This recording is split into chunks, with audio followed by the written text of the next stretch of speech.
Hello दोस्तों, कैसे हो आप? उम्मीद करता हूँ सभी दोस्त अच्छे होंगे। और आज मैं आपके लिए एक इंग्लिश का एक नया लेसन लेके आया हूँ जो आपको सीखना बहुत ही इम्पोर्टेंट है आपके एग्ज़ाम के लिए। चलो अपना सीन स्टार्ट करते हैं। लेसन का नाम है सिंटैक्स। आज हम सिंटैक्स पढ़ाएंगे।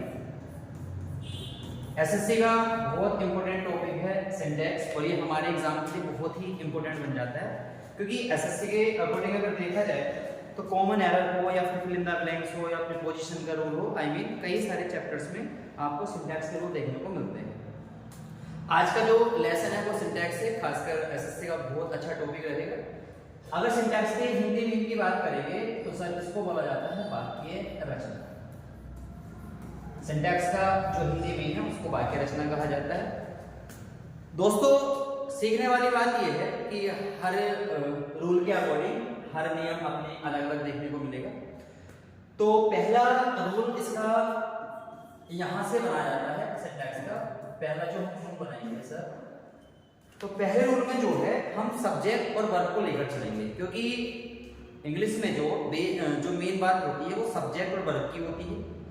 क्योंकि जैसा ही सब्जेक्ट होता है वैसे ही हमारी वर्ब होती है। मान के चलो अगर सेंटेंस का सब्जेक्ट सिंगुलर है तो वर्ब भी सिंगुलर आएगी, और सेंटेंस का सब्जेक्ट अगर प्लुरल है तो वर्ब कैसे आएगी? प्लुरल ही आएगी। तो पहला जो रूल बनेगा इसका सिंटैक्स का वो बच्चों ये बनेगा कि पहले रूल में सब्जेक्ट और वर्ब के बीच का एग्रीमेंट करना होता है। सब्जेक्ट और वर्ब के बीच का एग्रीमेंट करना होता है। दोस्तों, सब्जेक्ट और वर्ब के बीच का एग्रीमेंट का मतलब कि सब्जेक्ट और वर्ब, जैसे हम बात करेंगे सब्जेक्ट और वर्ब का मतलब ये है बच्चों कि जैसा सब्जेक्ट होगा वैसी ही हमारी क्या आएगी? वर्ब आएगी।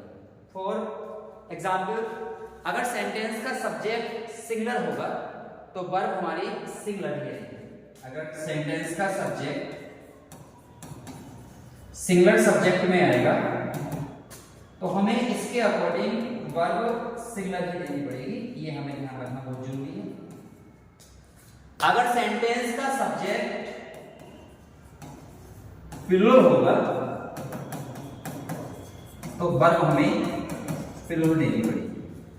तो बस यही है, सब्जेक्ट और वर्ब के बीच के एग्रीमेंट का मतलब ये है कि जैसे ही आपका सब्जेक्ट होगा, फॉर दिस अगर आपके सेंटेंस का सब्जेक्ट सिंगुलर है तो दोस्तों वर्ब भी सिंगुलर आएगी, और अगर सेंटेंस का सब्जेक्ट आपका प्लुरल है तो वर्ब भी आपकी प्लुरल ही आएगी।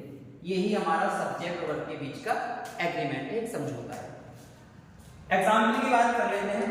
पहला जो एग्जाम्पल अगर हम देखेंगे तो पहला एग्जाम्पल ये है कि Ram does not go to there. Ram does not go to there, पहला सेंटेंस ये है। तो सोचने वाली बात ये है कि जैसा ही सब्जेक्ट होगा वैसे ही वर्ब आएगी। तो इसमें सेंटेंस का जो सब्जेक्ट है वो राम यानी एक सिंगुलर सब्जेक्ट है। तो सिंगुलर सब्जेक्ट के अकॉर्डिंगली दोस्तों हमें जो वर्ब देनी है वो सिंगुलर देनी है। तो हमने जो यूज किया है रूमर को क्या किया है? डज नॉट किया है। अगर सेंटेंस का सब्जेक्ट यहाँ प्लुरल होता, मान के चलो यू होता, तो you do not go to there. तो हमें यहाँ डज का डू करना पड़ता, बिकॉज हमारा जो सेंटेंस का सब्जेक्ट है वो यू है, और यू के अकॉर्डिंग हमें क्या लगाना है? डू नॉट लगाना है। तो सोचने वाली बात यह है कि पहले जो रूल में सिखाया जाता है सिंटैक्स में, यही सिखाया जाता है कि सेंटेंस का सब्जेक्ट और वर्ब इन दोनों के बीच समझौता कराना होता है। जैसे ही सिंगुलर सब्जेक्ट आता है तो सिंगुलर ही वर्ब आती है, और अगर आपका सब्जेक्ट प्लुरल होता है तो वर्ब कैसी आती है? प्लुरल। जैसे राम सिंगुलर सब्जेक्ट में आएगा तो इसके साथ हमने डज नॉट लगा दिया, और इसके बाद अगर सेंटेंस का सब्जेक्ट प्लुरल है तो इसके साथ हमने डू नॉट लगा दिया। तो ठीक है बच्चों, इसको राइट कर दो, फिर आगे चलते हैं नए रूल पे।